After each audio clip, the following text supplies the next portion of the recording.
All right, ready to dive in. Today, we're exploring a Taiwanese radio show. Oh, cool. It's called Golden Harmony of Happiness. Okay. And get this, it airs every Saturday morning on the National Education radio station. Wow, Saturday morning. That's interesting. It's a really unique show focusing on aging. But not just aging in general. Right. They look at the challenges and joys of aging for families with autistic children. That's a really specific and an important topic. I'm interested to hear more. Me too. What I found interesting right off the bat was the show's format. Oh, okay. How's it structured? Well, they have this segment called Prelude, where they discuss a book. A book, like every episode. Yeah, and it's always related to the theme they're exploring that day. Huh, smart. Keeps things focused. Then they move on to interviews, bringing in experts and real people, like parents of autistic children. So they're getting both the academic side and the lived experience. Exactly. This particular episode we're diving into focuses on double old families.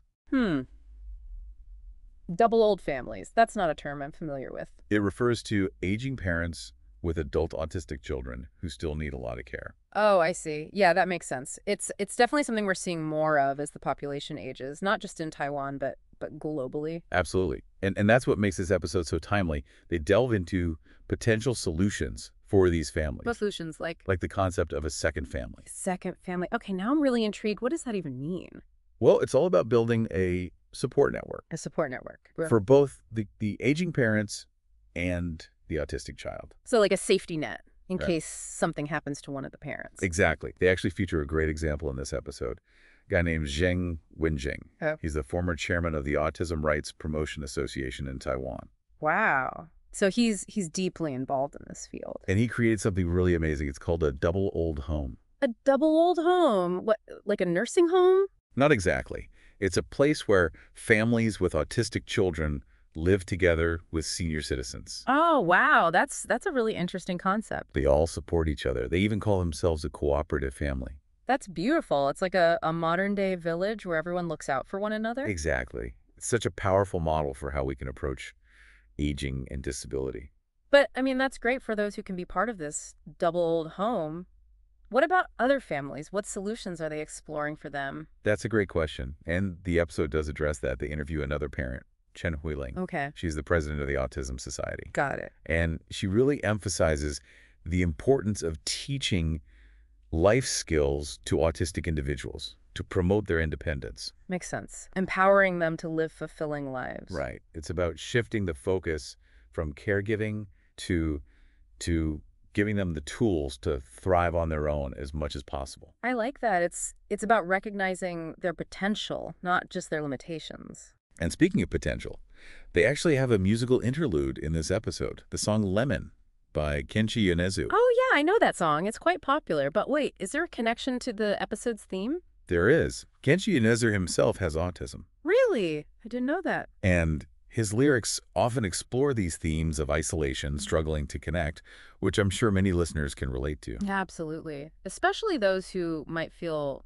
different or misunderstood because of, disability or just life experiences in general. Right. And remember that prelude segment I mentioned where they discuss a book? Yeah. What book did they choose for this episode? That summer, a season of conversation between an autistic girl and her mother. Wow. Powerful title. When was it published? Back in 2015. It tells the story of Tsai Wei-chun and her daughter, Lin Yehui, who has severe low verbal autism. Oh, that must be incredibly challenging for both of them. What kind of things do they talk about in the book? Well, they actually read an excerpt in the episode. The mother talks about her life after Yehui was born, comparing it to like a multi-headed chariot being pulled in different directions. I can only imagine the demands of work, family, and then, caring for a child with severe autism. She talks about all the therapy sessions, the lack of sleep, but also this unwavering hope that her daughter could improve. That's both heartbreaking and inspiring. It's that kind of dedication that we see so often from parents of children with disabilities. It's incredible. And she does eventually see progress, but she also comes to this powerful realization. What's that? That her daughter's progress isn't the only measure of success. Oh, I see. It's about more than just, hitting certain milestones or achieving a specific level of functionality. Exactly. It's about finding ways to connect, communicate, and celebrate the the unique beauty of her daughter's inner world. That's a really important distinction. It's about appreciating the individual for who they are rather than focusing solely on their perceived limitations. And the excerpt ends with this really beautiful line. It says, autistic children are often called star children because they're like the stars in the sky, shining brightly in the vast darkness. Because they are far away, they are difficult to touch. That's such a powerful image. It really captures that sense of wonder and mystery surrounding autism, but also the challenges of connecting with someone who experiences the world so differently. It does, and it sets the stage perfectly for the rest of the episode, which really dives into these themes of resilience, community, and finding joy even amidst adversity. I'm ready to dive in deeper. What else did Chen Wheeling have to share? She shared a very personal story, actually, about being suddenly hospitalized. Oh no, what happened? She was hospitalized for 17 days. Wow, that's a long time. What did that experience teach her? Well, it forced her to confront a really difficult question. What was that? What would happen to her son if she was no longer able to care for him? Oh, wow. That's a scary thought for any parent, but especially for a parent of a child with significant care needs. Exactly. Made her really think about the future. She explores different options, like trust funds and things. Yeah.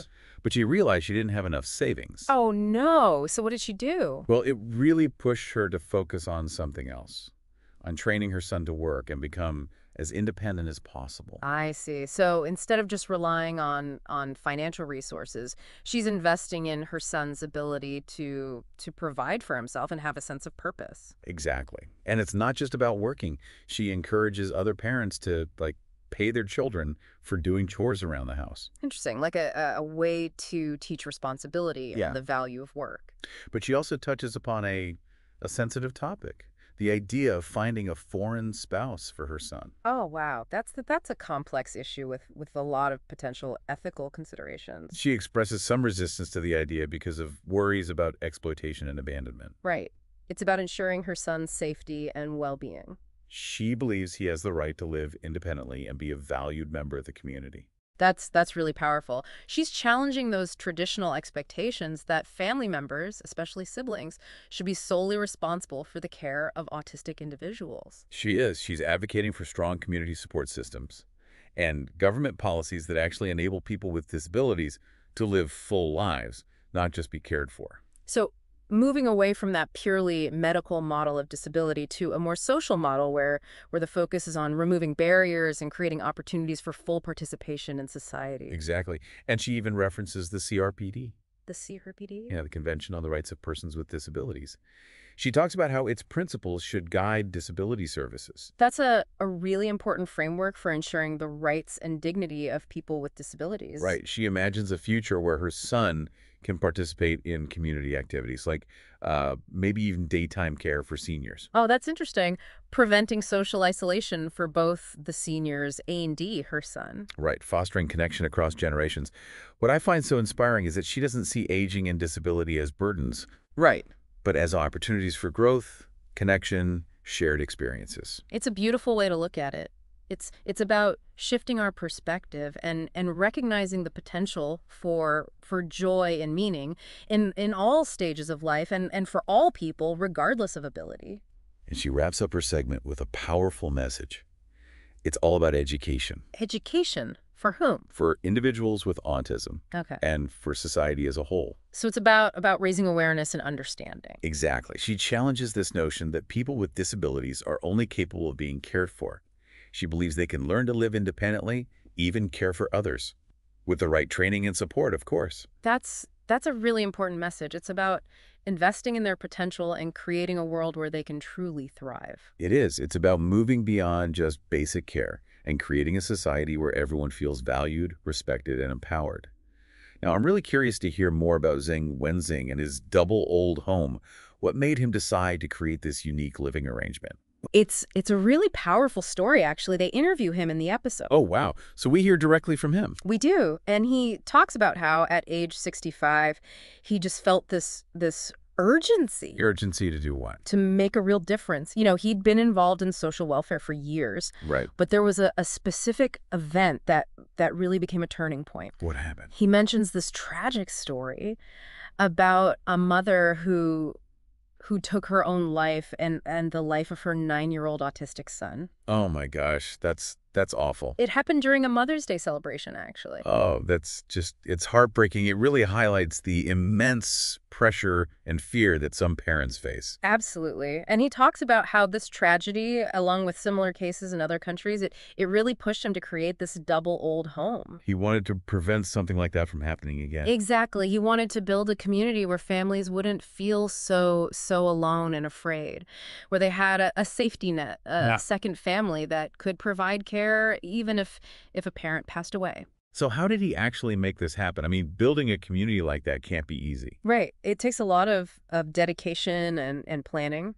He starts by co-founding the Autism Rights Promotion Association in Taiwan, Okay. and he works with the government to get support for this project. So it's a collaboration from the get-go. It is. But what I found really interesting is that he focused on building a community before even creating the physical space. Oh, that's smart. So it wasn't just about, building a house and hoping people would come. Exactly. He organized all these social gatherings, outdoor activities, trips for families with autistic children and seniors, all to build those relationships, that trust, that shared purpose before they even moved in together. That's such a thoughtful and strategic approach. Yeah. It seems like he understood that, a strong foundation is key to creating a sustainable community. Absolutely. And he talks about how in the double old home, they have a mix of residents, like seniors who are still relatively independent. They can offer support. And then there are younger adults with autism who can participate in chores, contribute to the care of the older residents. Oh, wow. So it's really about fostering that sense of interdependence where everyone benefits. Exactly. And it goes beyond just, everyday living. Zheng Wensheng and some of the other residents, even though they're retired, they went and got certified as caregivers. Wow, that's dedication. What do you think drove them to do that? I mean, they're already taking on the responsibility of this whole community. He talks about it as a way to give back, to continue learning and growing. I see. It's become a lifelong passion for them, and they wanted to formalize their knowledge and skills. And it also, created an even stronger bond within the community. He calls it a kind of good stubbornness or positive fixation, this shared dedication to creating this positive environment where everyone can thrive. I like that. It's about harnessing that focus and determination for a greater good. And he actually gives a great example about this younger resident with autism who became fascinated with the human body. Oh, yes, I remember that. He could trace the path of water through the digestive system. Yeah. Name all the organs. Incredible. Yeah. It just shows you that there's so much potential there that's often overlooked. And in this double old home, it's clearly about so much more than just, basic care. It's about creating opportunities for growth, learning, connection. And they even have a program called Fangsing Academy, right? Which offers all these specialized courses. Yeah. They offer typing, communication, art therapy, creative writing, all sorts of things tailored to the interests and abilities of the residents. He tells this story about one resident who learned to communicate through typing and was then able to really express himself, even won literary awards. Wow. That's amazing. It's about breaking down those communication barriers and providing avenues for self-expression. Exactly. And it emphasizes the importance of finding ways to connect with people who might communicate differently. He shares another really heartwarming story about two residents, one in his 20s and the other in his 40s, who became best friends through typing communication. That's really touching. It challenges our assumptions about the kinds of connections that are possible. Yeah. It reminds us that, deep down, we all crave understanding and belonging. Absolutely. And Zhang Wenxing sees this double old home as a model for how we can approach aging and disability in a more inclusive and supportive way. He wants others to see the possibilities and be inspired to create similar communities. I love that, this idea of spreading the model. But I'm sure some listeners are thinking, okay, that's great for Taiwan. But what about my community? What can I do? Does he have any advice for those who want to explore this model in other parts of the world? He does, and it's really practical advice. First, he encourages people to advocate for the creation of more double old homes. Right. He mentions that they have plans to expand the model to other parts of Taiwan, and it's definitely something that people can push for in their own communities. Right. It's about starting those conversations, raising awareness about the need for these alternative living arrangements. He also reminds listeners that they don't have to wait for, the government to act. They can start by building strong social networks within their own communities, Right. creating opportunities for for intergenerational connection, advocating for policies that support inclusion and accessibility. It's about taking ownership and being proactive in creating the kind of world we want to live in. Exactly. And he emphasizes that this model isn't just for people with autism. It can be adapted for other disability groups, even for seniors in general who are, looking for a sense of community and belonging as they age. It's a vision of a future where we move away from institutional care and toward a more integrated approach to aging and disability. That's really powerful. It's about recognizing that we're all interconnected and that we all have something to contribute. This has been such an inspiring conversation. It's a powerful reminder that we have the power to create change, to build communities that are truly inclusive and supportive. I agree. His work really challenges us to rethink our assumptions and embrace the richness of human diversity. Now, we've talked a lot about community and support systems, but this episode of Golden Harmony of Happiness doesn't end there. They wrap up with this really thought-provoking musical interlude. Right. You mentioned earlier that they chose the song Lemon by Kenshi Yonezu. What makes this song so special? Well, it's a really powerful song, and as we mentioned before, Kenshi Yonezu has talked openly about his own experiences with autism. Right. And his music often explores themes of isolation, the struggle to connect. It's something that I'm sure a lot of listeners can relate to. Absolutely, yeah. That feeling of being misunderstood, of experiencing the world, well, just differently. Do the hosts on the show actually talk about the lyrics at all? Or the artist's connection to autism? They do. They point out how Yonezu's music often expresses this sense of hope, rebirth after going through tough times, which, ties in really well with this whole episode's about resilience. It does, yeah. And they also talk about embracing individuality, just like Yonezu has done with his music. Exactly. And the lyrics themselves are quite powerful. Oh, I bet. There's a line that says, "Even the sadness of that day and the pain of that day, I loved it all together with you. This bitter lemon scent, I'll keep it locked in my heart until the day I can let it go." Wow.